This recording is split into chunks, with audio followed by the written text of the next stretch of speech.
Wholesale Hotline, where we cover everything to do with wholesale real estate. I'm Jamil Damji. I'm Brent Daniels. And I am Pace Morby. And together we cover the most important parts of wholesale real estate. Lead generation. Conversion of sellers into contracts. And dispositions. Guys, remember when you're watching this show, do us a favor and squad up in the comments. Make sure that you are liking and subscribing to the YouTube channels and in the Facebook group Wholesale Hotline. Most important, we want to know we're doing a great job for you and helping you build your business. So go give us a review on iTunes and or Spotify. So squad up and enjoy the show!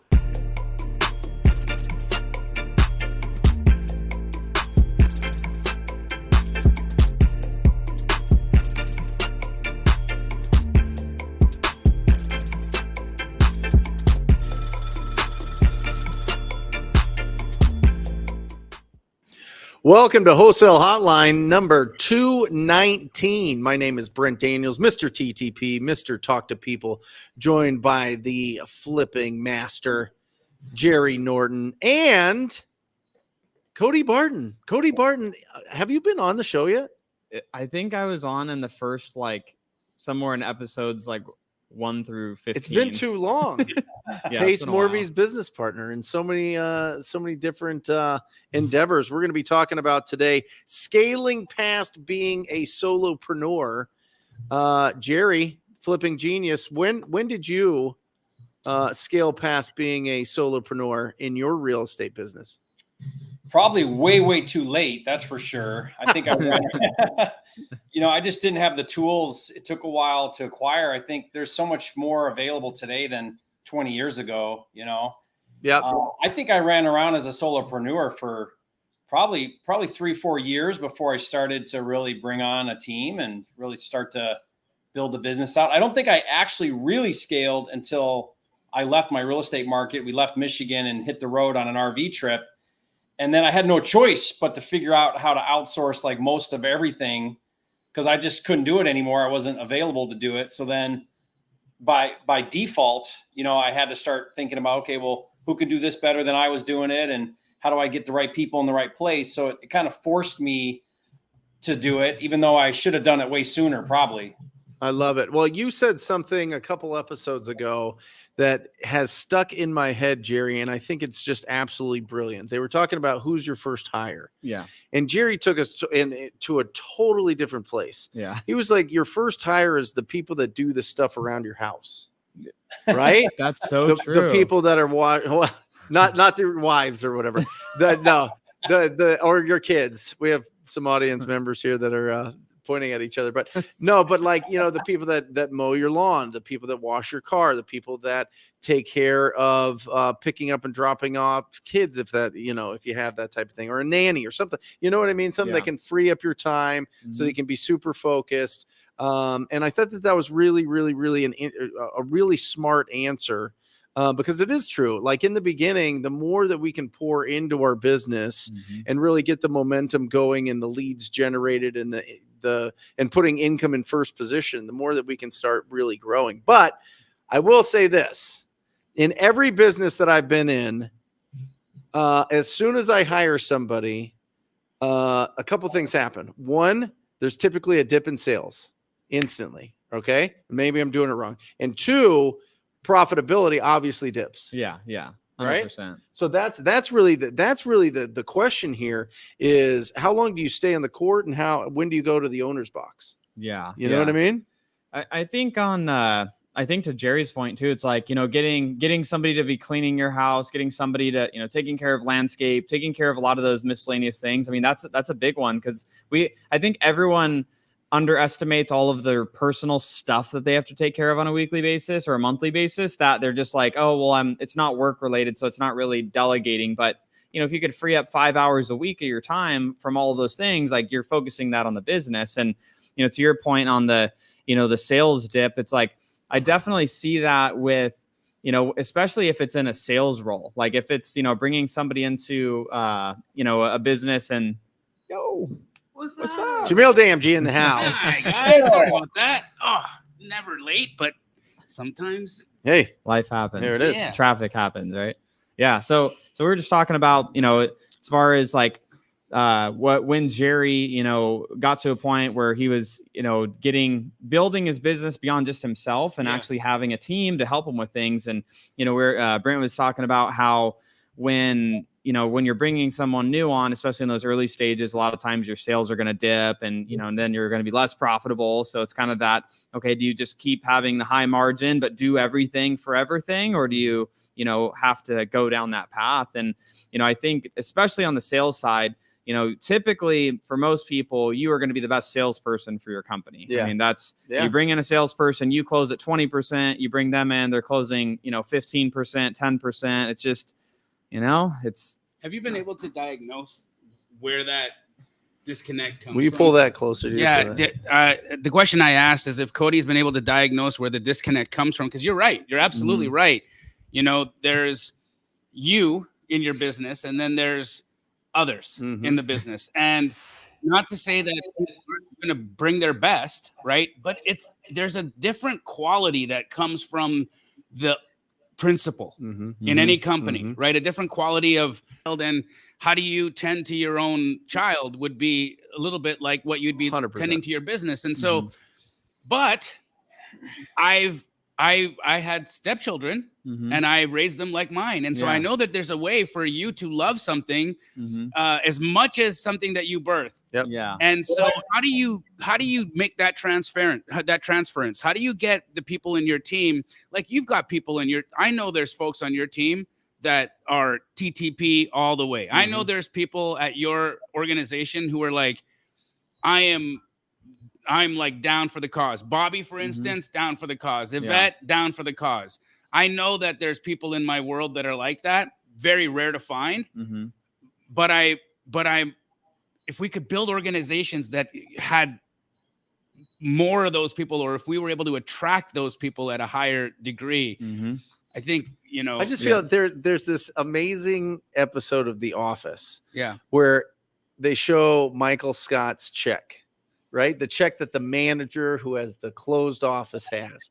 And it is just pathetic. And they're all like, oh my gosh, Michael, like, do you need a loan? Do you need some money? Do you need some help? And it's like, what's going on? And I'm telling you, right, Jerry, like this is most entrepreneurs. They want to replace themselves so much and get out of the day-to-day grind of it that they take a huge hit on the actual income that they take home. Dude, there's, I'm transparent with my team. Yeah. And I had a very honest conversation with them. There's aspects of things that I do in my work that I haven't made money on for over a year. Right. And I'm like, hey guys, just so you know, this, and this I've been doing. I haven't made money in this thing for over a year. I'm doing this because of just sheer commitment. Yeah. Because it's what I effing do. However, y'all have made money because I paid you guys to be a part of still putting this thing and getting it done. And so just letting them, or at least understanding the reality of, so not only have I not been making money on this thing, it's been costing me money for the last year because I'm that committed to doing this piece of my work, right? Which I think that doesn't come unless it's your thing. Yeah, 100%. And I think, when we're talking about like salespeople specifically, it's like you might have, and so we were actually talking about one of the businesses that we had bought, the plant guy, luxury plant business. And we were literally having a conversation this morning where he was like reviewing the close rate percentage for the sales team. And he was like, I can close at this rate, but they're closing at this rate. And I'm like, but you know what you're doing, Matthew, is you're out networking and creating bigger opportunities while they're still closing and still generating the same revenue. Maybe it takes 3 reps to generate what you were generating, but you're now able to go do bigger projects and bigger things, even though they're not hitting the same. And it's like, and I think it's that thing that has to happen at some point is that initial maybe first person that you hire, maybe it's a lower check, but at some point, you get the right people in the right seats doing the right things. And then it's like, well, if you have 2 reps and they could generate as much as you can on your own, but you don't have to do it anymore, that's not so bad. Right. But it is that first person that you bring in. You're who like, is that first person? That's I mean, it depends on the business, I think. Okay. Let's because I think the majority of the folks that are watching this are going to be wholesale business operators, right? Yeah. And you have an extensive amount of experience in scaling that operation. when we were at at Squad Up Summit, I had done a presentation on scale and the specific type of hire that could be the first person, right? Yeah. And I think depending on the kind of organization, if you're trying to build a Keegley versus if you're trying to build a, Brent Daniels lean, mean, direct to seller, wholesale machine, typically that first hire is that very versatile person that can wear all the hats, almost like another version of you. Would you say that that's typically what you've seen, or is there somebody more specialized and specific that you recommend? Yeah. So what I look at first is like, what are the skills of that business owner? Like everyone has their own unique skill sets that they're coming to the table with. Right. And so maybe if that business owner, like for me, for example, I don't love doing sales. It's not like where my zone of genius and like passion is. So like for me, if I'm doing direct to seller, whatever model, I'm generating leads or I'm generating opportunities, but I want someone else to be able to actually close those.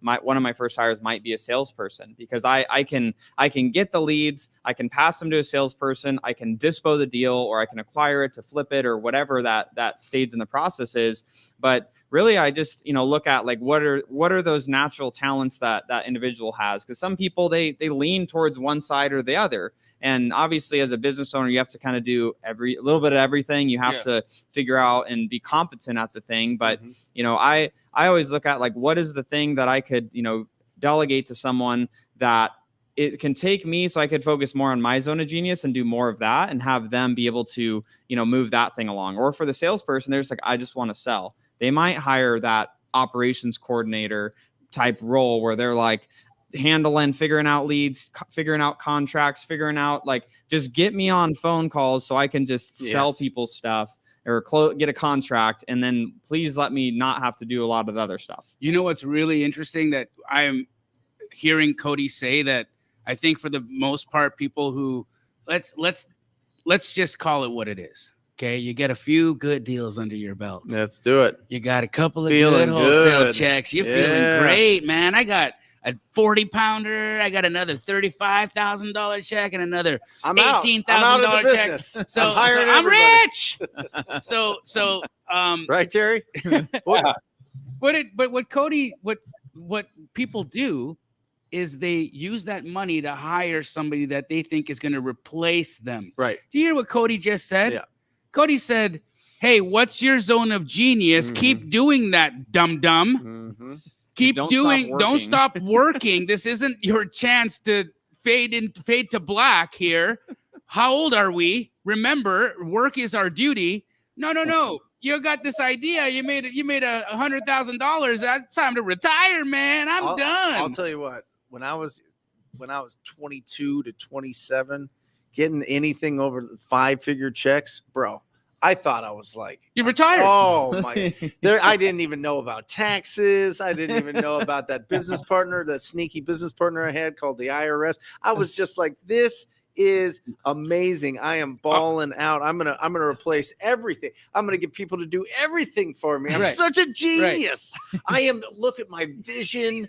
I've got big plans, and I love being a leader. So good. And I'm reading books on like the biggest business people back in the day. Yeah, and you're like Ray Dalio. You're looking at yourself. You're just calling yourself Ray. You're like, oh yeah, I'm a master of the universe. But it's the facts, right? Is that somebody just wrote in the chat here, duplicating yourself is a great use of time. Listen to what we're saying, brother. That's not what we're saying. Yeah. You're not going to duplicate yourself. You are you. You are uniquely you. You're going to hire somebody that you're going to find what their zone of genius is, and you're going to help them explore that and allow that to come and bless your business in their specific way. And when you're hiring for a certain type of person, look for qualities that are not your qualities, because this idea that you're going to hire yourself out of your business is why you lost $100,000 after you got those 3 checks. Well, you give it back to the market.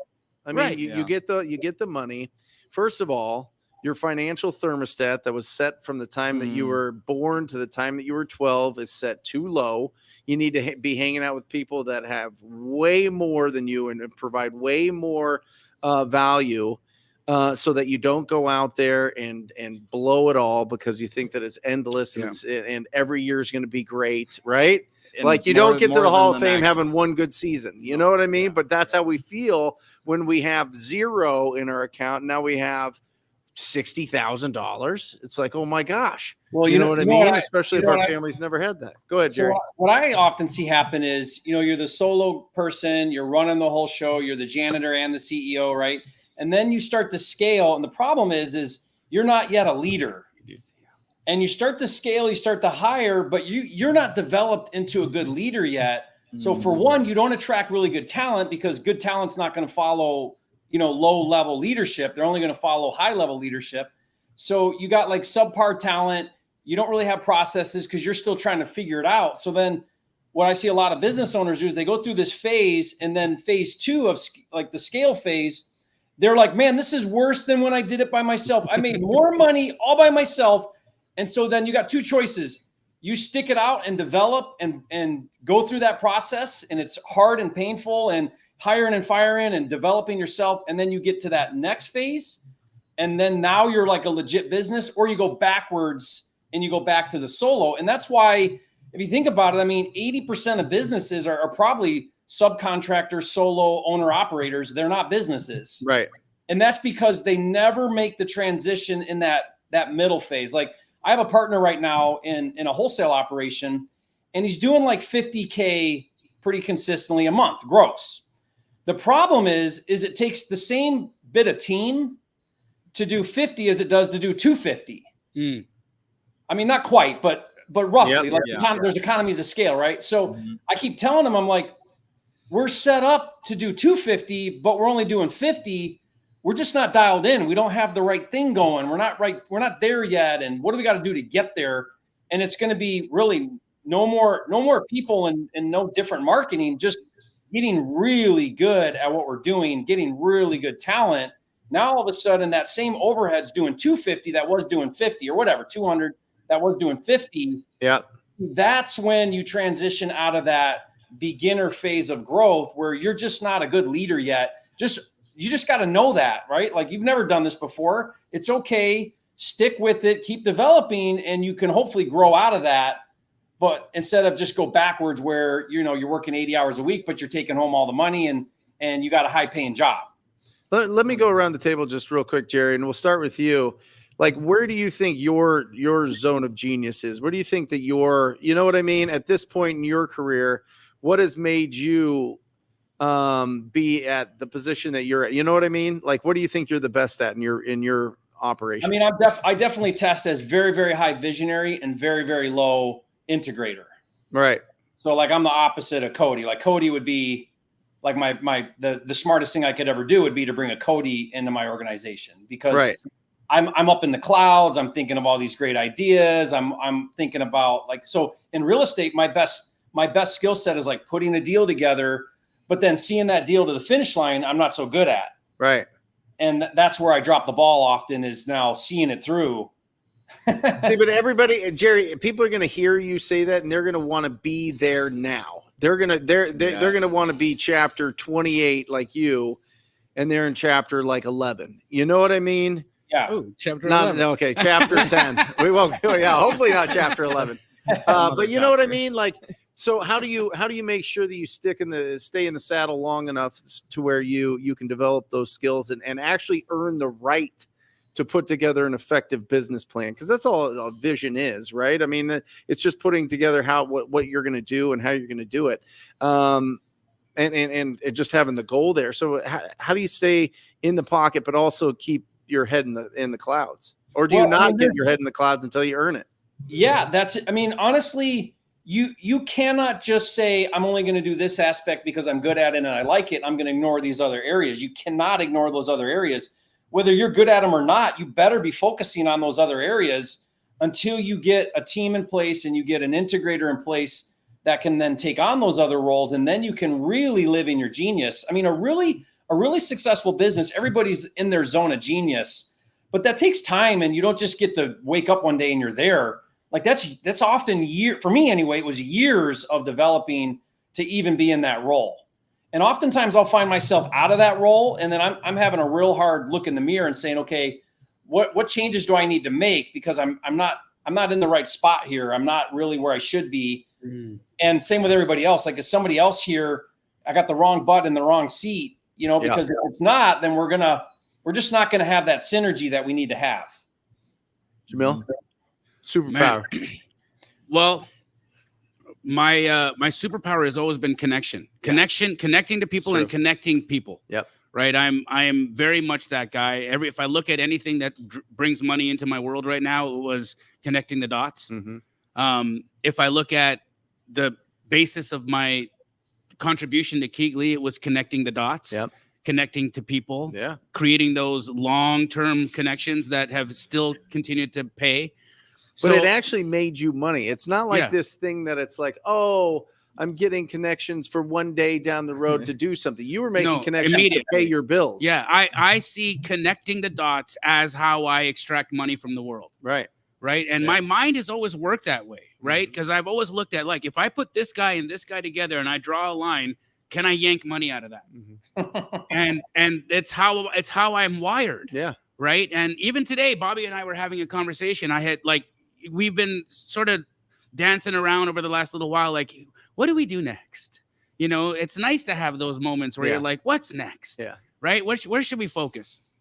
And I've been keeping my my mind open and trying to be as receptive as possible, so that I can figure that out. I can figure out those little pieces. Right. Yep. And at the end of the day, what it took for me to be able to determine the next move was literally going into my mind and putting dots there of who could do what. Mm-hmm.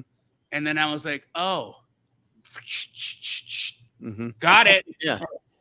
And then as soon as I was able to connect the dots with the people that I already had in my world, I knew what was next. So you were like, oh, there's this buyer that I know, an investor wants a property in this area. Who do I need to talk to find a house for this buyer in this area? Right. Or it's like, hey, I have this one unique skill, or I have these 5 unique skills.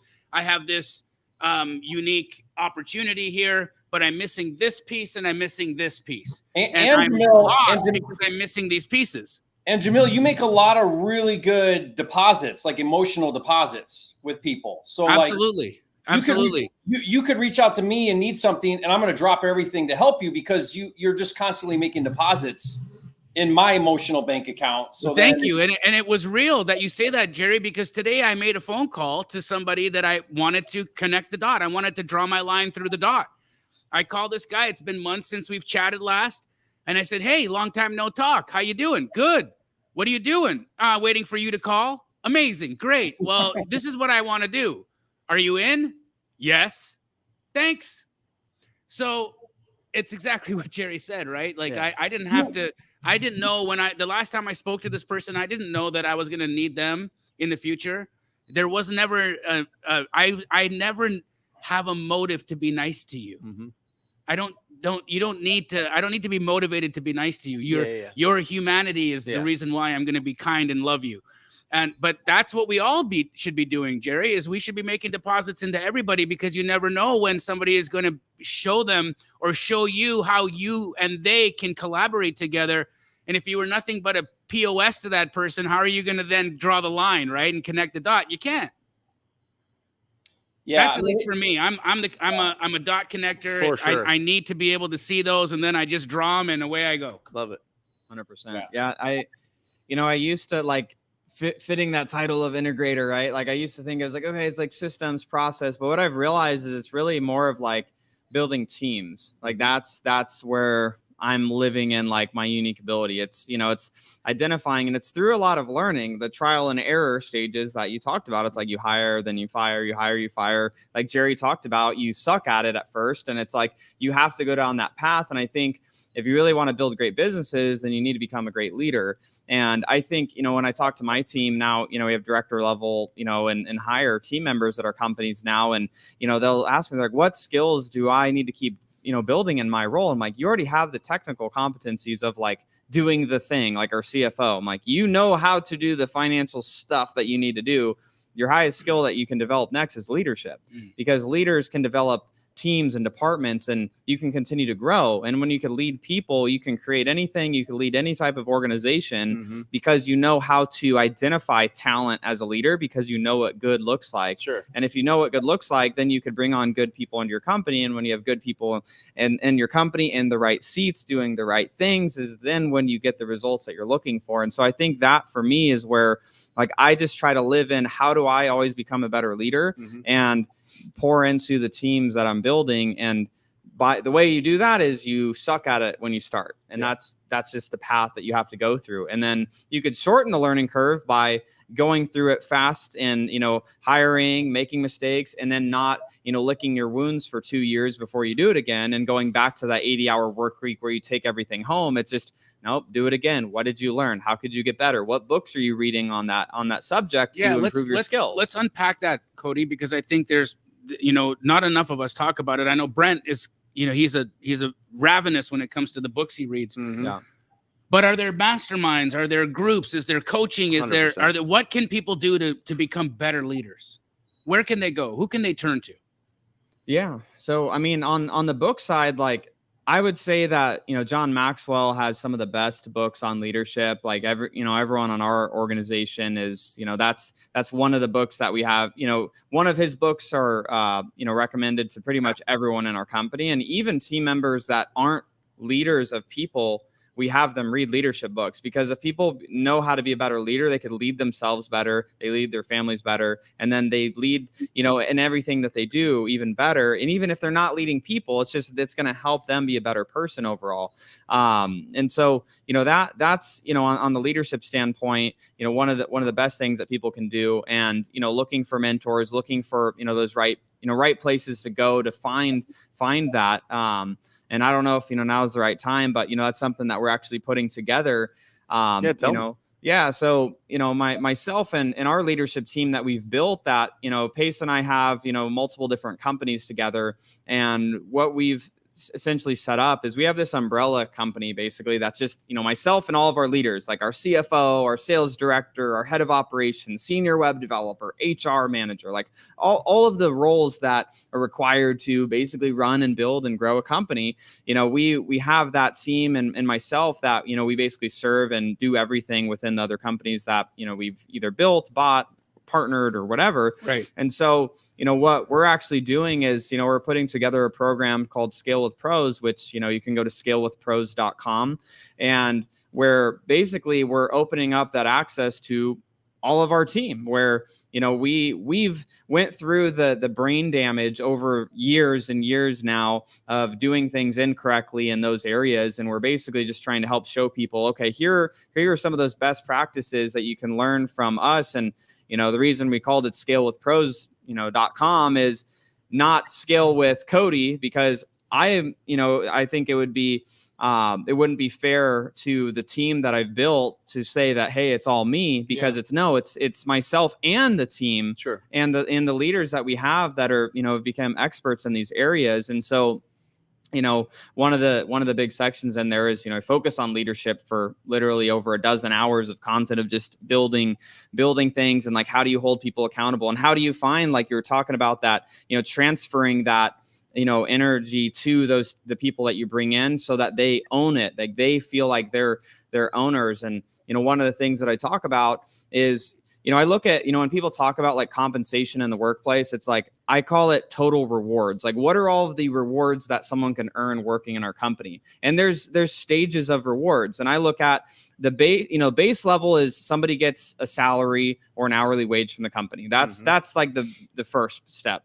The next is benefits. Are they getting health insurance? Are they getting, retirement plans? Like, are they getting that?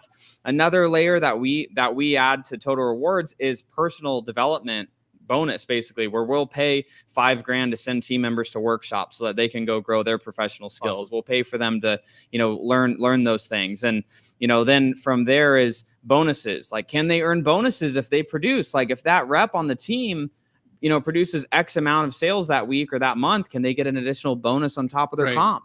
And then there's all the way to profit share, which is, you know, maybe you have a high level operator in your company that's like running the whole show, and you're like, man, like I don't want to lose this guy or girl. You know, they already have a salary, they already got some benefits, they already got all of these things. How to apply the golden handcuffs. That's it. And then there's profit share. Ownership. Yeah. Ownership, profit share, all that is right. Yep.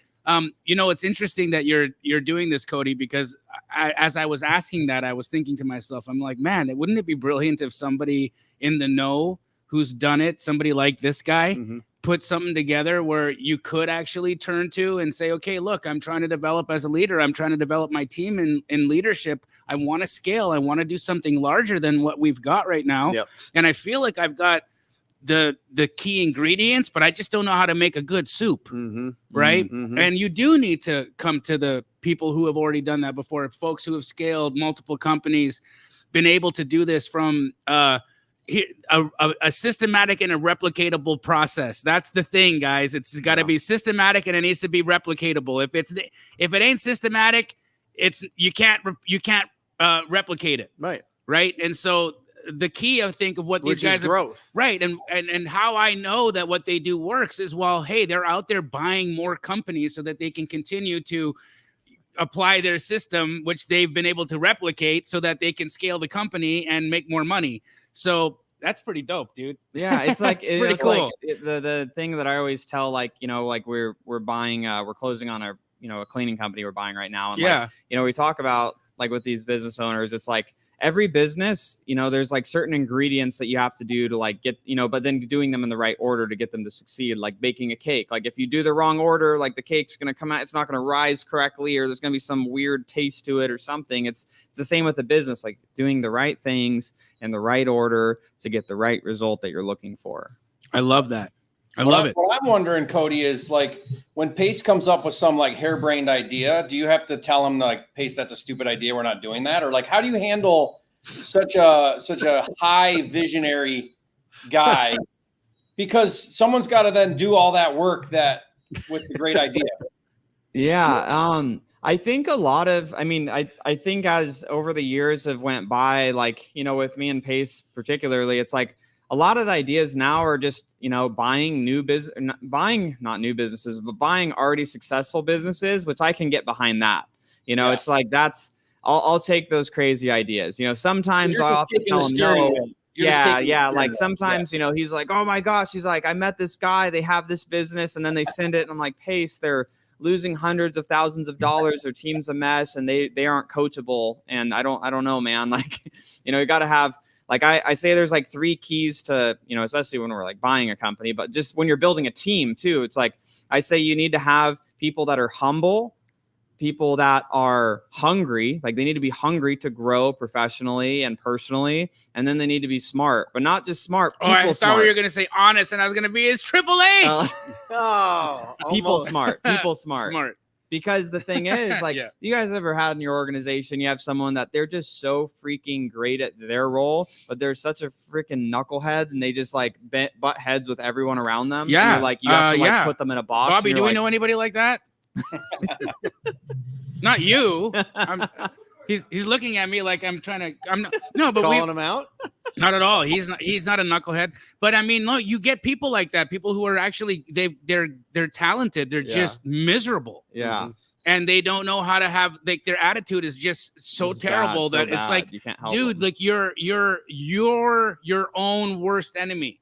Yeah. You've got all these skills. You've got talent. There's so many great, incredible things about you. You're loyal. You're this, you're that. Yes. Yet every time you walk into a room, you depress the whole room, right? Like your energy is that bad. Yeah. And is there any hope for those people, or should we just throw them away? I think there's hope. Okay, so like one of the things, like, because a question that, you know, that people have been asking us, like, when we're going in and like buying a company, do we just go and rip out the team and fire everyone? Yeah. I don't believe in doing that, first of all. Right. Like businesses don't move people move businesses, is my belief. And so we want to love on the people that are in the business. And so there's 2 paths, and every person gets the choice in the company, that you can either be coached up or you're coached out. Your choice is based on your humbleness, your hunger, and your people smarts. And those things, need to be there to actually be able to continue in the organization. And so I think there is hope for those people, but they have a lot of work they have to do. They need to be reading a lot of books. They need to do the work up here, and here, because some of that's hard. It's like, how are you just such a butthole to people? But so I think some of those things are harder. It's like, I would rather train an honest, happy, nice person a skill than train a butthole, how to be nice and honest and, treat people right. Well, I think that I think you also find people that are very good at tasks, at just getting tasks done. Yeah. And that frustrates a lot of people because they're just going to do the task the way that they were taught to do it, as opposed to taking ownership of it. Mm-hmm. And there's not a lot of movement in the creativity that they have towards what they're supposed to be doing. They're just going to be like, I need you to tell me what to do. And they get a lot done, Mm-hmm. but that can rub people the wrong way as well too, because they're like, I'm waiting on you. I need this done. You know what I mean? That's exhausting. And I think that's where I think when people are first hiring their teams, where they end up working more because now they're doing their work and part of the work of their team member, because the team member isn't able to do the tasks on their own. Yeah. And that's one of the things that I coach our internal team leaders and the people that we partner with. I'm like, we manage based on outcomes, not on tasks. Like, this is how the sausage should look when it's done. Right. I don't care how the sausage is made on the way. It's just, This is, as long as we're following our company's, core values, our mission, our vision, like all of those things are true. Y'all figure out how would we get to this end result of the sausage. But, it's like that. I think that's a part that people struggle with too, is like they try to manage team members by like micromanaging every little thing they do. And it's just like, that's the way to burn out as a leader too. Mm-hmm. Guys, we're at the back half of this show. We're going to be getting into a lot of questions. So if you have real estate or wholesaling specific questions, throw them in here. You guys have been putting some awesome ones in there that we'll get into here in just a few minutes when we, kind of wrap up our conversation here with scaling and growing and leadership. And I think energy is super important. I think that coming in, batteries are included, having authentic enthusiasm for what you're doing really sets the tone. You know what I mean? You just have somebody that walks in and you're like, you know what? This person's awesome. This person has great energy. And it's not like a fakey type of, shelling up, being over like bombastic to kind of hide insecurities, but just genuinely excited for whatever's going on, that there's a project that we're going to go conquer. We're going to do it together and be really inspirational, be really a part of it. And I think that you need that in an operator. More you need so somebody that's going to go in more and do so that. than skill. I mean, if you take somebody that's got that phenomenal attitude, great energy, but they don't know anything about the business, I take that guy all day long. Every time. Somebody with 20 years experience, but stuck in their ways and not teachable and bad attitude.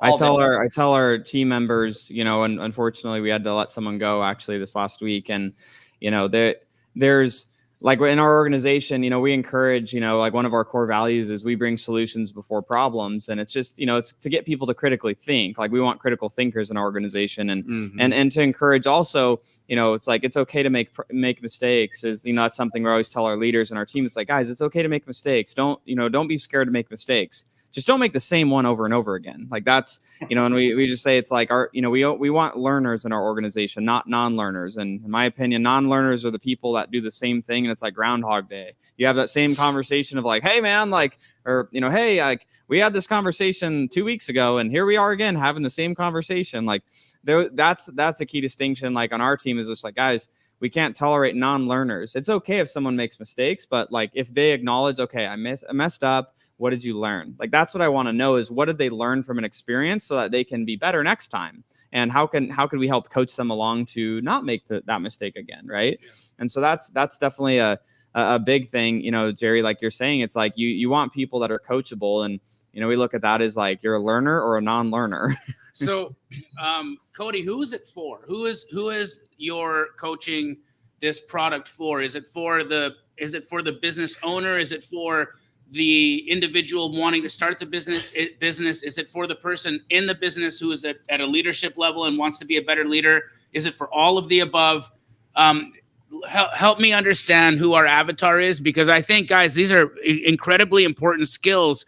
And, I'm tempted to do it. Like, I'm tempted to learn so that I can be a better leader. I want to be a better leader always, right? If there's there's one thing that I could learn this year that would help me be a better leader with my team, I'm all in. Yeah. So help me understand who this is for. Is it for a guy like me? Is it for a guy like Bobby? Is it for a guy like Brent? Is it for a guy like you? For all of us? Yeah. 100%. Jerry? Yeah. So iguanas. so I would say it's for people that, want to go from that solopreneur stage and, build a business beyond themselves. And for those people that have done that are ripping their hair out because they have a team, but they somehow haven't got any of their time back. They're just still like stuck in everything. And so, I'd say people that are, maybe they're a little bit newer in their business. They're trying to go from, maybe they're at 6 figures, trying to go to 7 figures to 8 figures a year. All of the principles that, we're teaching throughout is everything that we utilize in companies, at the 6-figure mark that we can take then to 7 figures a year and then 8 figures a year in revenue. And so it's for that business owner to be able to go through. But I would also say it's, for those, if somebody has, a team member or a specific leader that's helping, build out their company, that's something that they could put their team member through as well, and that they could learn those skills. And I find that obviously when team members are all thinking in the same way and rowing kind of all in that same boat, going in that same direction, learning those same things, having that same type of language, it really helps the organization move forward. And so I would say it's definitely for anyone that, has that desire to go to, 7 figures a year or go to 8 figures a year if they're already at 7 figures. These are all principles that work from our real estate businesses that we've built to, we bought a luxury plant company that, I was talking with Brent about before the show, and they already were doing a few million a year, and, we're helping them double their business in their first calendar year from the same principles that we teach people how to do. But I think the biggest thing that I'm excited about within it is the community aspect and the accessibility where, everyone that's in this community will actually get access to not just myself, but our team. Yeah. Because our team are the ones that are helping execute on this stuff from an operational standpoint, from finance to sales to marketing, HR, hiring, building hiring funnels, like all of those things that you need to put the business together. So it's really for anyone that, wants to go faster and wants to, be able to have that access. Like I know for me, the reason, I wanted to put this program together for people is I wish that I could just text a CFO or, message a high level operations person or a leader that's built multiple, large companies and get these complex answers to my questions that I'm like, I don't know what to do because I've never hired someone. What do I even what's the paperwork look like? What do I, it's like all of those granular things that people don't know how to do. And there's, you don't really find those answers online anywhere. Right. So that's dope. What's the website again, Cody? It's scalewithpros.com. Scalewithpros.com. Can we get to some questions here? You guys ready? Let's do it. I saw one question that was way up in the beginning. I wanted to touch on and get Cody to maybe say something about, but it was something about the, you train talent and then that talent leaves and maybe here you go. Can you see it? Oh, yeah. Oh, there it is. Yeah. I got you, Jerry. I love Come it. on, man. I love it. Yeah, you read my mind, Brent. So, I mean, here's how I look at this, and then Cody, I want to hear your. I look at this like I would rather train people and then they leave than not train them and they stay. Bingo. Right? Bingo. Like that might happen. It's okay, but everyone's on their own journey, but you've got to train your people to be really good at what they do. And if you're fearful that they're going to quit and leave, I mean, not everybody's meant to be an entrepreneur, right? We know that. Yep. So I don't know. I see that. I get this question all the time for some reason. People are very fearful of, I bring someone on, I teach them the business. Now they're going to run out and leave me and go do it. And I just created a competitor. And I think that's a real scarcity mindset. Yeah. I 100% agree. I've done that so many times. How many people have we hired at Keegley that we've trained that have come out and turned into monsters out there? Yeah. Right. Yeah. They're doing incredible big things. And, every one of those people I applaud. I think, congratulations. Good for you. I'm happy that you are successful and that it's working out and that at least I was able to work with you in that time because you're special and you know it. Mm-hmm. I think, of course, we be grateful that you have the radar to be able to find those human beings, and be grateful that you get those human beings in your world for the time that you get them. Right? Use each other. Get the most value that you can get from each other in the time that you have each other, and when it's time to go, bless each other and let them go. I give big salaries. I don't think there's a person on my team that has a base less than $60,000, right? And in real estate, that's unheard of. Yeah.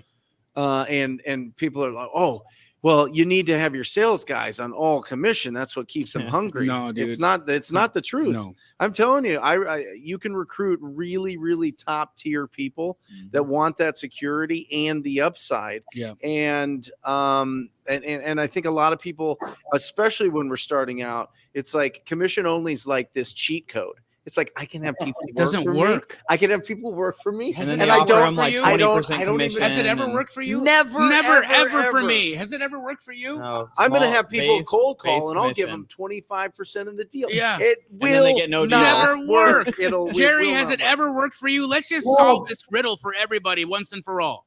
No, because the problem is in wholesale real estate, especially in the beginning, it's up and down. And so how Long sales somebody, cycles. yeah, you have long sales cycles and inconsistency. And so it just won't, they'll leave. They'll leave. What I have found is with bigger salaries, they want to stick around. And if you hire winners, they are just going to win. Yeah. They're going to be competitive. Mhm. You find people that are competitive and want to win, and you set goals together, and you review it weekly, 2 times a week, and you do quarterly bonuses, and you do these type of things, and you get really excited when you hit those things. That's what it's about.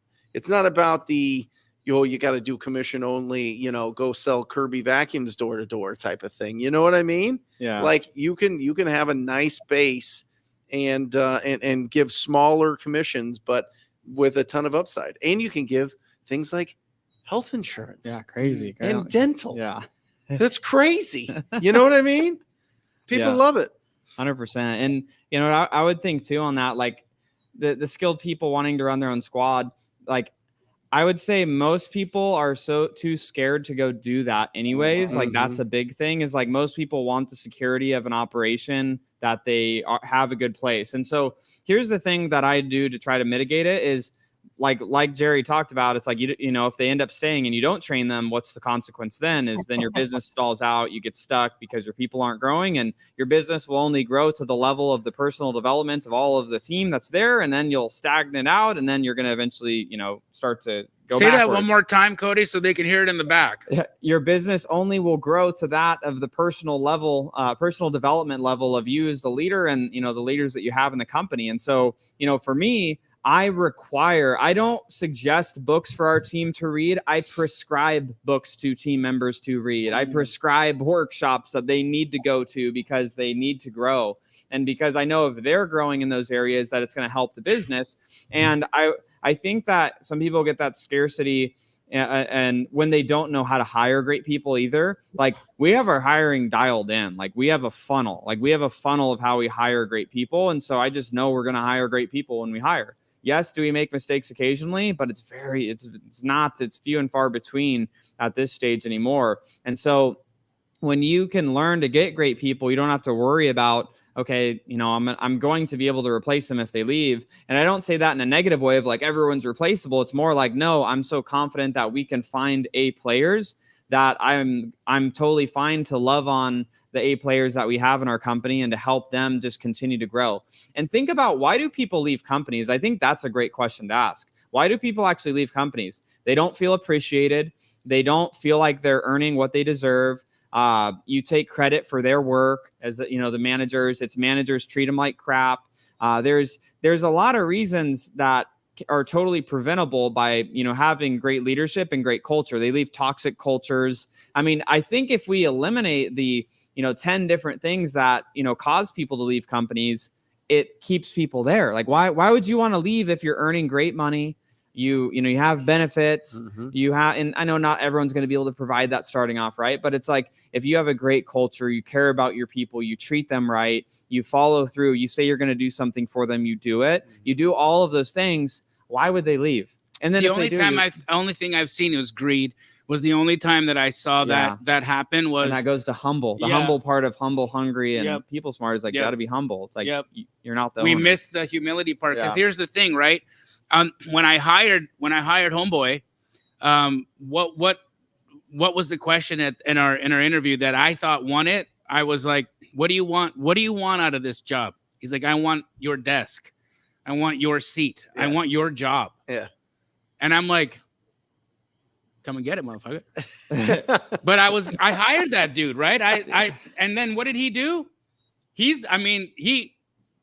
went off and did lots of shenanigans out there, but at the end of the day, I'm trying to say this as politically correct as possible, right?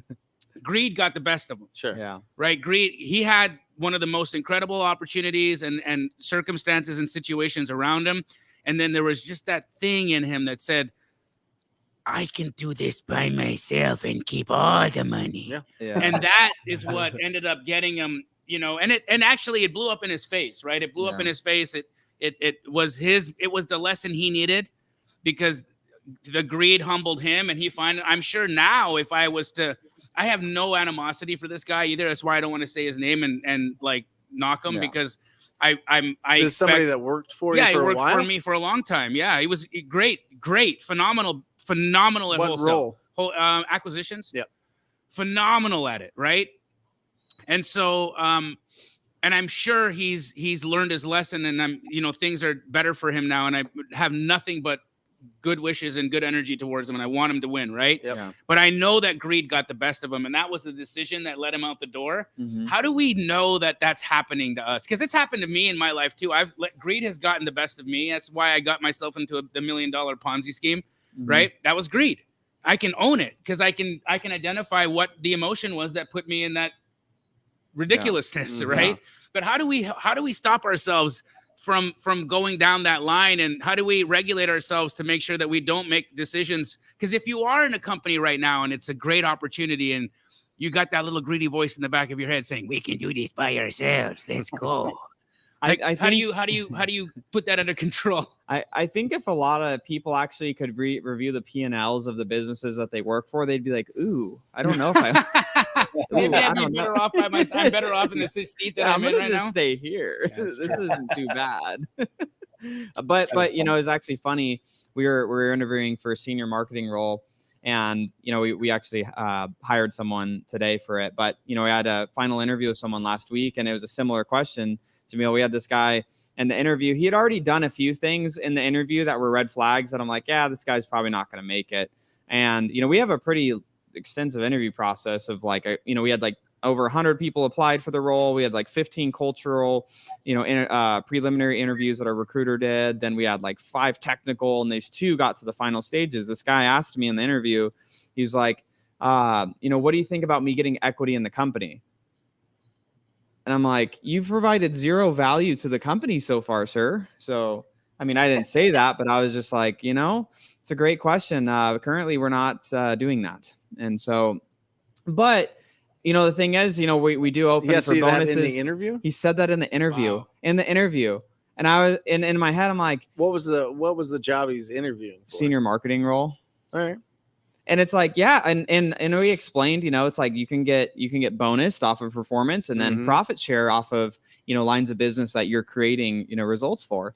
But that was something that was a red flag to me, and I was just like, you have provided no value. If someone was in that role and after a year they're like, I've made the company X amount of dollars, I've produced these results, I've tracked it by these measurements, I'd like to earn more money, like, let's have a conversation. Like, yes, like we already have things in place of like how they're going to, grow in their role, their salary and bonus, and, eventually profit share could open up, but, not the right thing to ask in an interview. Yeah. In my opinion. In your opinion, Wow. what's the difference between recruiting and somebody applying?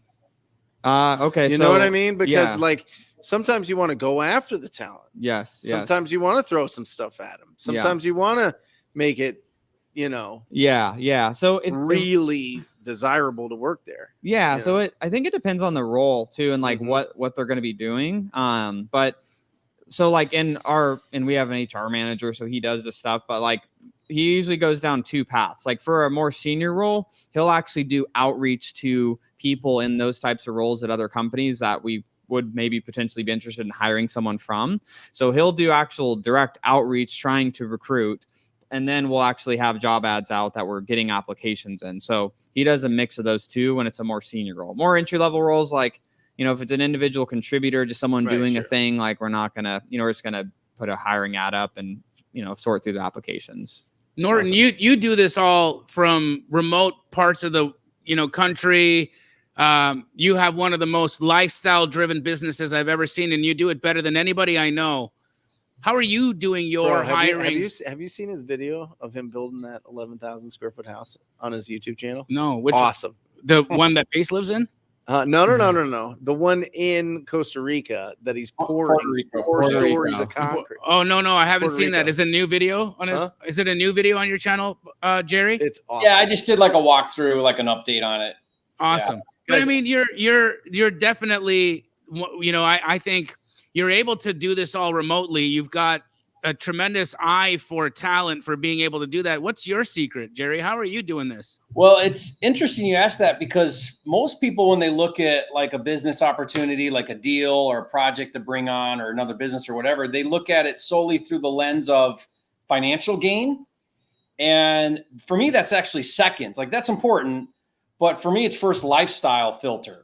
So I have to look at that project and say, okay, what's this going to require of me, my time, my energy, my brain power, my bandwidth, even if there's a good team or I've got a good, operator or builder, whatever, like, what is this going to require? And I'm very careful to protect that lifestyle, because it doesn't, at this point in my life, it doesn't really matter. More money doesn't really move the needle any. Like, I'm not going to do anything different in my life. If I have more money, I'm going to do the exact same thing I'm already doing. So then why keep doing it? So I really have to think through carefully. And I feel very fortunate. I wasn't always in that place. It's taken a long time. There used to be a time where it was like, how much money does it make? Let's go. But I think people get themselves in a lot of trouble that way, where they start to take on stuff purely for a financial perspective. And then you find yourself like doing all these things, spread really thin, big team, big overhead, big anxiety. And so I try to just really protect lifestyle as much as I possibly can. I don't always get it right, but when I see it's off, I try to do a lot of course correction. So something on that, Jerry, that I actually have, I have it in my phone. When I'm making like big decisions on like commitments of like either a business deal to get involved in or anything like that, I have questions that I ask myself, because I was like, I need to like have like a life filter tool of like what things I want to be involved in or not be involved in. And some of these questions are like things that basically it's a filter of like, I know I'm successful when, and one of those things is I only work on companies that I'm excited to work on. I only work with people that are inspired, excited, happy, and growth oriented. I only take on projects and companies that will align with keeping peace in my life. My work is location independent. Regardless of what offices my companies have, I could show up when I want, and I could travel when I want and work remote when I want to. So it's like I have a bunch of other things on there, but it's like all these filters, it's like we have these filtering mechanisms for like other things we do in business. And it's like, how do we, keep, our filters on to not, like Jamil was talking about, roll into like where we just do something because of the greed of like making more money, when for most everyone that's on here, it's like doing something for more money isn't going to actually change any of our personal lifestyles. It's just going to be another, which means zero. You have to say no to a lot of great opportunities. You have to say no, even though it's a great opportunity, because it just doesn't. What are you saying no to right now? I'd like to hear what we're rejecting right now in our lives. What are you saying no to right now, Jerry, that is you just don't got the bandwidth for? Like, for example, I've got a policy now where I don't want to take on a rehab, like a fix and flip. Yep. If it's not a really easy cosmetic flip and it's not a 6-figure net profit minimum, like I don't want to touch it, So like, that's just one example, because it's not worth the extra work to take on a big project. And then even then, like right now, it's funny because Brent was talking about this at the beginning of the show. I got this little rehab a couple streets over, and it's an $800,000 house. And, you know, I'm all in for 6. We're selling it for 825, you know, and you know, in all intents and purposes, that's a great deal. You know, I'll net 175 or whatever after commissions, and a great little flip, right? Well, at the same time, I'm doing a new build where I'm all in for 3 million and I'm selling for 6 to 7 million. I'd have to do like 25 of those little flips to match the one. And I'm asking myself, like, why am I doing this flip right now? Like, why am I doing that? What is wrong with me to be doing this deal right now? And so, like, I'm constantly trying to. He's hilarious. He's like those are his turd deals. I know. I love you, Jerry. Oh, you're such a boss, dude. That's so good. He's hilarious. You said something in the video, Jerry, that was great, and you're going to have to correct me on it because I don't know it word for word, but basically the gist is what will the buyer of your deal forgive you for, and what is it, Jerry? Yeah, it's so the market will penalize you and it will reward you. Yeah. You know, and so what can you get away with where the market will penalize you, but minimally? And then what things can you do that'll reward you a lot? Yep. Right. And so, like what I was saying, you know, the smartest flippers aren't the ones that make the nicest house. It's the one that makes the most money. That's right.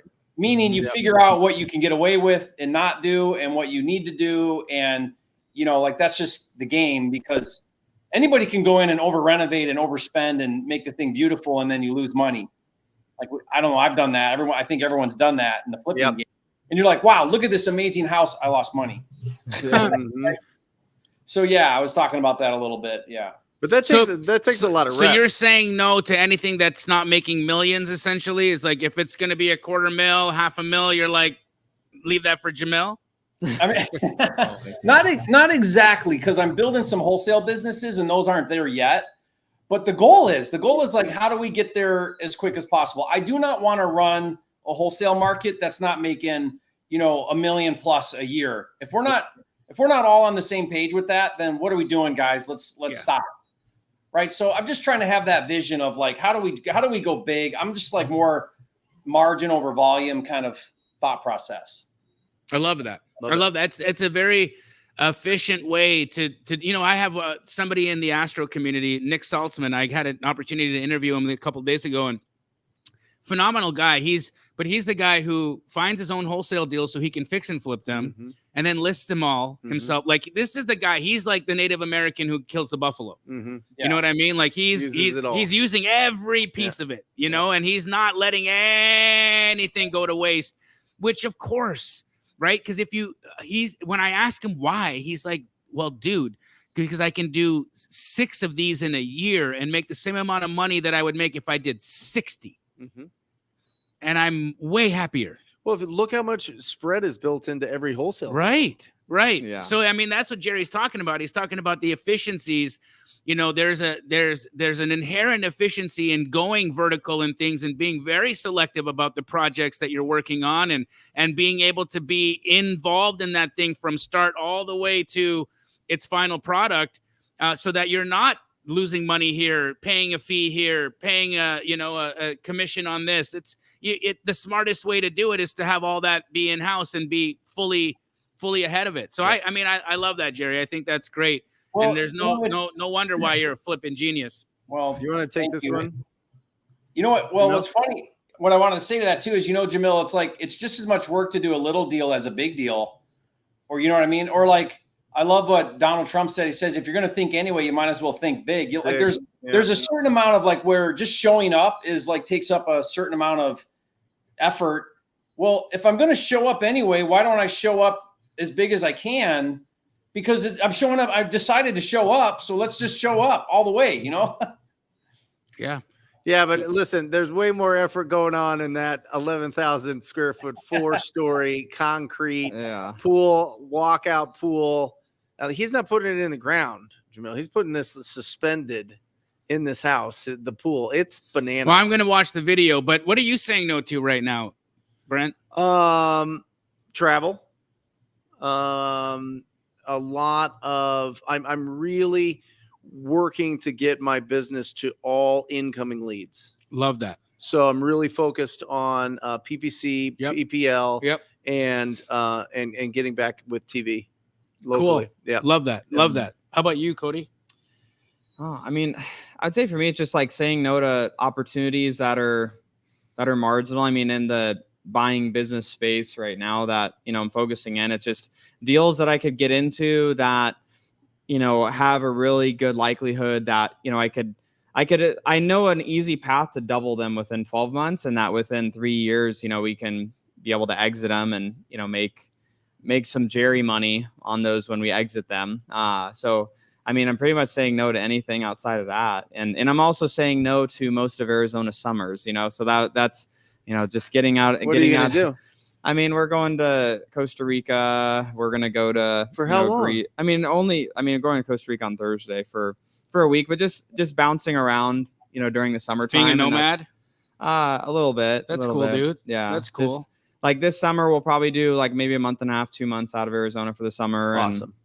And, eventually find somewhere where we'd like to actually be snowbirds officially. He's got that real money. Yeah.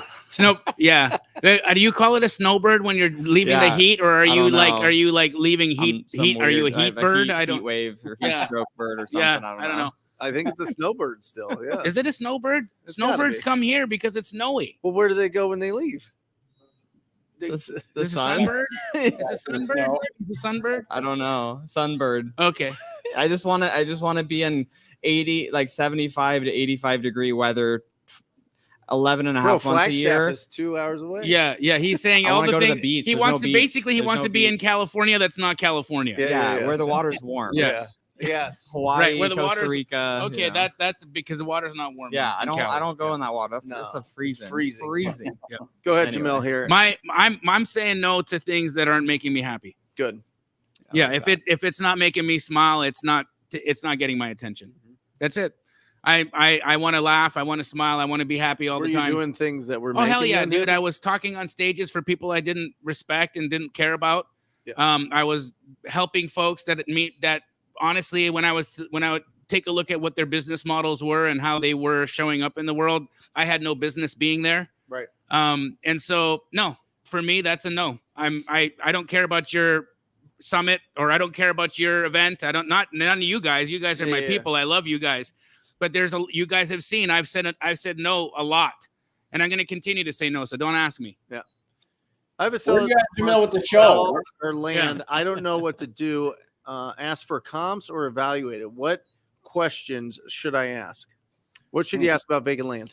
Vacant land. Okay, so Pharrell, I love that. Pharrell, the Flow Poet. Ooh, good name, dog. Okay, so land.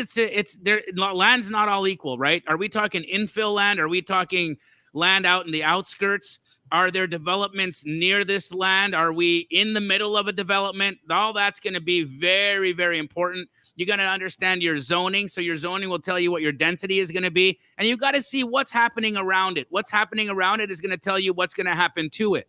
Okay, that's the easiest way for you to understand what your piece of land will do is what did a neighbor do? That's it. What did the neighbor do? If the neighbor is a single family house, then the good chance yours is going to be a single family house. If your neighbor is just land for days, then yours is probably going to stay land for days. Right? So take a look at what's around it. What's around it is informing what it is. So how you price it then is very much a product of what's around it. So to give you another example, if we're talking infill land, right? If you're talking a piece of dirt in the middle of Phoenix that, let's just say a house burned down, okay? In whatever neighborhood it is. I don't care if it's West Phoenix, East Phoenix, South or North. A house burns down and now we got a vacant lot. Okay, well, to me, that's called an infill lot. Okay, an infill lot's usually going to trade at about 25% of what the final product would sell for.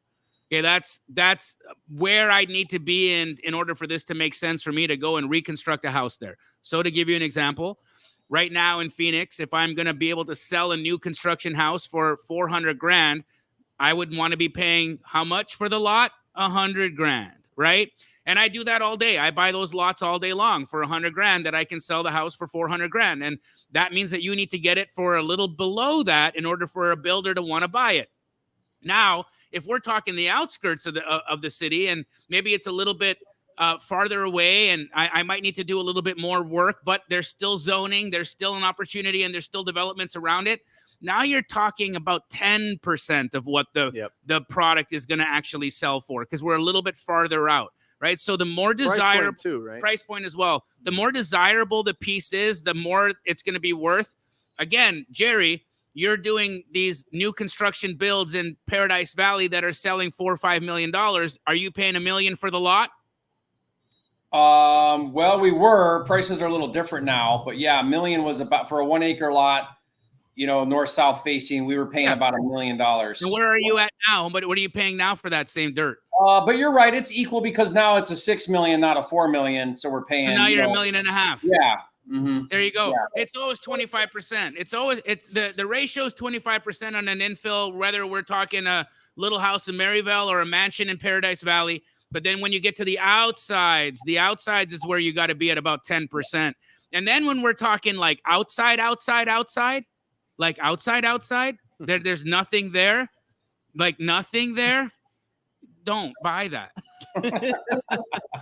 They'll give you it. They'll just they'll deed give it over to you. Yeah. Because they don't want to pay property taxes on it. I was doing land for like a solid year, just sending out offers. People would just send us the deeds. Oh, yeah. Here you go.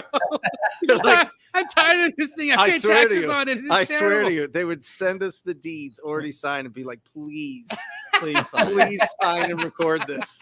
And I was Hilarious. like, huh. Whose problem is this? Right? Yeah, right? No, you can make a couple $100 on those. People buy that land, but it's it's interesting because the land business where you just send out letters or offers and they send it back, it works. It's just out there. Yeah. Ash Fork, Arizona. Yeah, you know what I mean? Yes.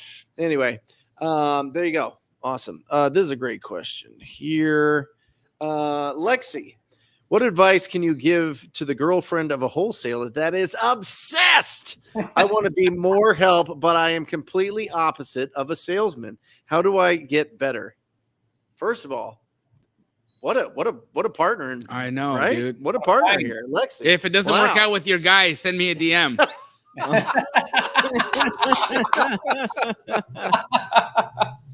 Wow. I mean, for real though, that right there, that's a lady, and she's trying. What would you do? To help support somebody that is really, their mind is always on business. They really want to achieve. They're going. Yes, support that. Love it. Love on that, because there's something when you have that kind of energy around you, that person is going somewhere for sure. And you can either support that, grow with it, and be a part of that opportunity. And Lexi, it sounds to me like that's the kind of person you are, right? You're seeing this person beside you get obsessed. You're seeing this person really, really interested about what their next station in life is going to be. That should be your inspiration to be just as obsessed about your station in life coming around the bend as well. And how can you grow as a human, and how can you grow as a partner to support this person? Because let me tell you something, hun. If this individual grows and you don't grow with him, he will grow out of you. And the relationship will die. And I'm sorry to have to say that. It's terrible, but it is true. You have to continue to grow with this person. You guys have to do this together. Your job is to be as obsessed, as caring, as supportive, because this is going to be something that the two of you are going to be able to take and create a family with and do things with. If that's the goal, right? If that's the goal. And if it's not the goal, then take what you're seeing right now and take notes, take example of what this looks like, because the kind of obsession that you're talking about right now is rare. You ain't going to find this guy on Tinder. You ain't going to find this guy on Bumble. He doesn't live there, right? Why? Because he lives in his business. This person lives in tomorrow. He doesn't care about what's happening right now. He's not trying to go out and do some things on the online dating site. He's trying to figure out how he's going to get out there and tackle the world. So that's my what opinion. if she wants to be part of the business? I mean, it depends on, again, it goes back to the kind of that unique ability. You know, it sounds like I'm making an assumption here that your boyfriend is obsessed and they're obsessed with the sales aspect of the business. So Hustling. yeah, hustling, obsessed with the sales side of it. See what you can do to help with that. Like, that would be the most ideal scenario, is if he loves sales, you don't like sales. Well, the great news is he could do sales, and you probably lean more towards maybe doing some of the other things, maybe organizing his unorganized self, because that's what I found is a lot of times those crazy salespeople are pretty unorganized. They don't know how to put the spreadsheets together, and how does the CRM stay organized so that they could just sell as efficiently as possible. How can you help organize the processes that he's doing in the business if you're actually going to be getting involved in the business? Like, those are all things that you can do to be able to help support them. You don't have to, honestly, just having two people that are out just selling is not going to help the business. Like, you need someone doing other stuff. Yeah. And if he doesn't like doing those things, well, support him in those ways. And I'm making a lot of assumptions here because I don't have any more context. And you two have very supportive people in your world. So what about you, Jerry and Brent? What do you guys say? How could Lexi be an Anne Marie? Well, here's what I would say. I mean, definitely just to kind of go along with what Jamil said, you have to align with that vision, because the road of an entrepreneur is a very challenging role. It's a difficult life to be with an entrepreneur because their brain never shuts off. Like 24/7, their brain doesn't shut off. And you have to learn how to work with that. And it's not easy. So if you're on the same path together, then you can learn how to work together and create something amazing. One small tactical piece of advice I would give you, Lexi, is I'm working with a young couple right now, and what the wife does, newly married, she's super supportive, is he's working the full-time job. She's working too, but what she does is they're doing agent outreach, Jamil. And what she does is she queues up the leads. She gets the agent's numbers. She runs it through the deal analyzer. She gets everything all organized for him. And then he comes in, and in his CRM, he's got like 10 leads ready to call with the numbers all figured out. And he can just start doing the calls. So she's saving him a ton of time doing some of that admin. That's what Cody, I think, was trying to say. Yeah. So talk to him and find a way to where you can be that support so that he can stay on the phones if that's what's the right thing there. But if you're just asking that question, like, dude, I'm obsessed with this, and you maybe sounds like, how do I be a part and how can we build something together? Every guy wants a woman on his side, and every woman, I think, wants a man where you guys are aligned in vision and purpose, and you're heading in a direction together.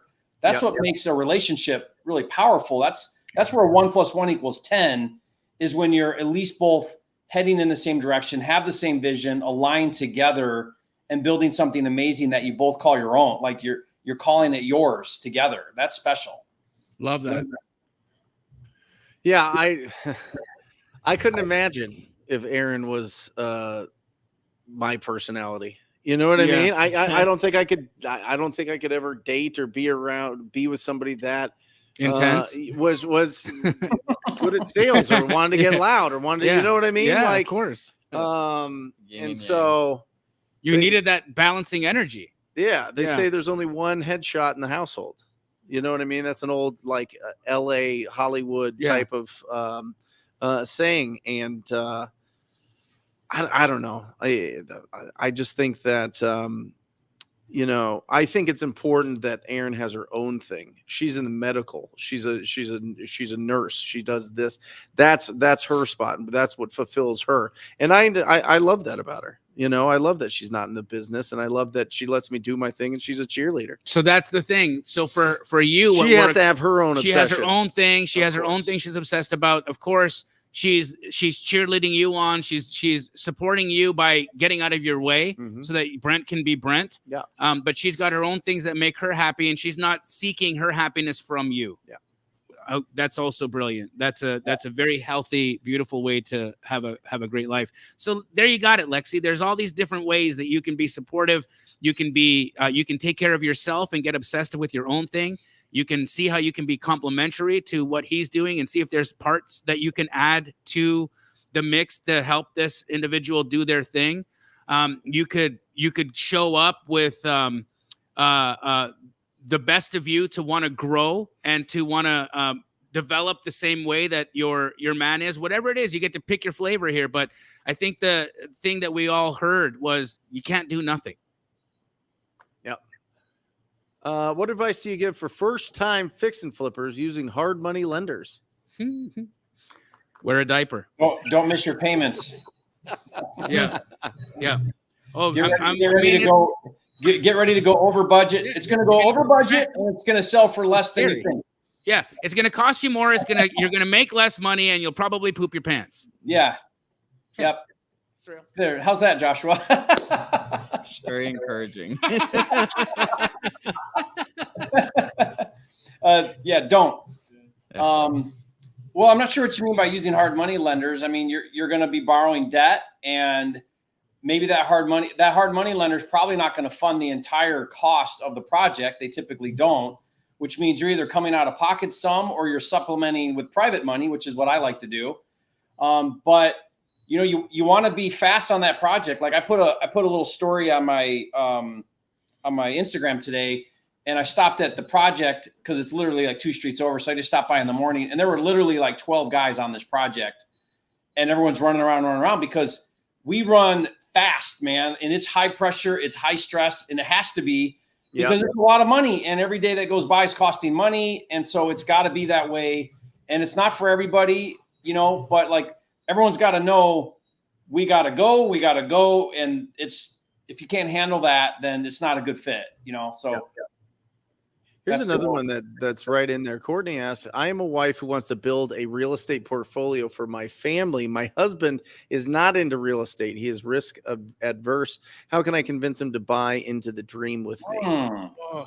Oh yeah. Man. Convince is it's so hard to convince somebody to do anything. They got to want to do it with you. A man convinced against the will is of the same opinion still. Yeah. That was me and Anne Marie when we started. She was adamant against me doing real estate. And guess what I did, Courtney? I did it anyway. And you know how you get somebody unsupportive to be supportive? Show them success. Yeah. That. They'll get on board real quick. Yeah, Bobby, we just seen this. We were out on day with Pace over here the last week, and there was what's Rhea's last name? Do you know? Campbell. Rhea Campbell. Mm-hmm. Yeah, this woman's incredible. She, her husband's a physician, so he's got his own career and doing all kinds of big stuff. But she's who was a commercial real estate agent who has just like taken her business by storm, right? Yeah. She's raising capital, she's built a fund, she's buying a boutique hotel, she's doing it, right? Like she's all over it. And she was talking about the fact that her hubby isn't really kind of in it with her, right? And so I shared my experience. I was like, well, I'll be honest with you. I had the same thing and it didn't last. Yeah. And I want you to know that you got to bring them with you. Mm-hmm. Now, one of the things that the mistake I made was that I was successful in what I did, but I didn't force the subject. I didn't say, hey, you got to come along with me to do this. Otherwise we're probably not going to make it. Right. So Courtney, what I would say is, this doesn't have to be draw a line in the sand, but here's the deal, right? If you're going to go out and build this and you're going to do something that you're proud of, you're going to want this person to be proud of you too. You're going to need it, right? So take a look at the guy beside you and make the assessment, because here's the facts. You might be a millionaire and you might be divorced. And Courtney, what you're facing is actually very, very normal. Most relationships, you've got gas and brakes, and that's good, because if you're the gas, then if you're all gas and there's no one putting the brakes on, then you're going to get out of balance and you're going to be a little reckless. Like, it's good that you have a husband that's probably bringing some brakes to your relationship. Otherwise you would be a train wreck. Right. And that's kind of my relationship. I'm kind of a lot of gas and Anne-Marie's a little more brakes. But what you've got to do is you've got to learn to work together. So if he's all brakes and no gas, it's going to be a challenge. And if you're all gas and no brakes, that's kind of a challenge too. How do you guys work together where it's the right amount of gas and brakes? So maybe it's going a little slow. Yeah, or maybe maybe the real estate part isn't what's exciting to him, but what you guys can create together is. Mm-hmm. Yeah. right? And so it doesn't necessarily need to be where he's helping you in the real estate part. Maybe there's other aspects of the business that he can be helpful in that aren't like, nuts and bolts of real estate that are still super helpful for you to create. But whatever it is, find a way to create some synergy, find a way to create some cooperation and collaboration between the two of you, because it's going to be necessary in order for you guys to grow together and for you guys to really enjoy this as a unit, which is what you want, right? Why build this dream if there's only going to be one of you there? I'll tell you, living the dream by yourself is a little lonely. How about you go out and you find an ugly house, you talk to the property owner, you get that property under a purchase agreement, you sell that purchase agreement to an investor in town, you get what's called an assignment fee. This is a check and or a wire that happens at the closing of the transaction. You put $12,500 down in front of your husband and say, there's more of that coming, baby. There's more of that coming. And I'll tell you what, I'm going to put this away until we can buy a real safe investment property. That's what we're going to buy. What do you think of that, honey? You don't think he's going to go for that? He's going to go for that. Right. Well, people get risk adverse about buying a rental because they should be. Yeah. You should be. That is not the first step that you do. No. I agree, Brent. I think There you go, dude. He nailed it. He nailed it. You're talking about a portfolio there. Do some transactions first. Bring some cash in. Then maybe build a portfolio, right? I agree with that, Brent. That's great advice. Yep. So good. I just think, and then when you can buy that rental property at a discount, because you know how to source discounted properties now, and you can refinance that and get all of your money back out. Where is the risk? Where's the risk? I'm just telling you, that's how people build these things up. And I know that Burr is not this great strategy with these big interest rates, but if you get really good discounted properties, it can still work. Yeah, if you can burr into a co-living and still get all your money out plus some and cash flow. Mm-hmm. I'm doing it right now. Mm-hmm. Jerry, what do you got going on? What do you got releasing this week on the Flipping Mastery YouTube channel? So it's funny, we've been talking about like these relationships. We actually started doing a show live every Tuesday night with Anne-Marie, and it's this very topic of like, how do you bring your spouse? How do you both get aligned? How do you both create the vision? How do you work together? Some of it's very tactical, like, how we teach our kids about money, and some of it's more like big picture. How do you guys both have a vision together? But it's been a lot of fun because we do it together, and it's a little later, so get your kids to bed. I guess it's 6 p.m. Pacific time. It's 9 p.m. for us. And that's Tuesday. So we're doing that tomorrow on the YouTube channel live. So that's fun. Awesome. Do you guys wear like cute outfits when you do that? Jerry always wears cute outfits. Matching, yeah. That's awesome. That's great. What do you got going on this week? The same old. I'll be doing straight out of comping on Wednesdays and Sundays. Bring your houses that you guys don't know how to comp, and I'll show you how to do it. Nice. Love it. Shoot, man. You're leaving. I'm leaving. I'm going to Costa Rica on Thursday. So what's your favorite part about Costa Rica?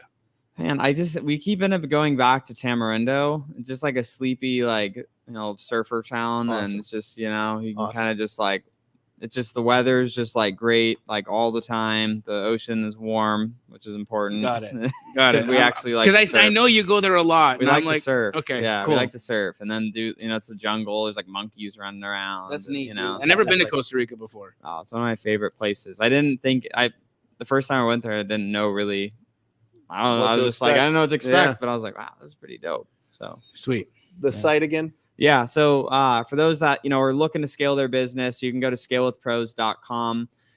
Pace and I are actually going to be doing a little challenge with people on there tomorrow night. But yeah, scalewithpros.com to check out more info on that. So dope. Awesome. Join me, guys, Wednesday from 1 o'clock to 4 o'clock Eastern time, or 10 o'clock to 1 o'clock Pacific Standard Time on the Brent Daniels Real Estate Live show on the Brent Daniels YouTube channel. And for all of you that are in there talking about how awesome inbound leads are, I want to help you do the PPC. Go to talktopeople.com. Go to talktopeople.com. Check out what that is all about. And we're going to get you the hottest inbound leads possible. And that's it. Thank you, guys. On behalf of all of us, Jerry Norton, Cody Barton, Jamil Damji, and Brent Daniels, we love you guys. We'll see you next week. Later. Or just say squat up. So squat up and enjoy the show. Yeah. Yeah. Okay. 1, 2, 3. So squat up and enjoy the show. What are you doing? I didn't say nothing. Why? I don't know. Okay. So squat up and enjoy the show. Cool. I think we should use the one where Jamil doesn't say anything.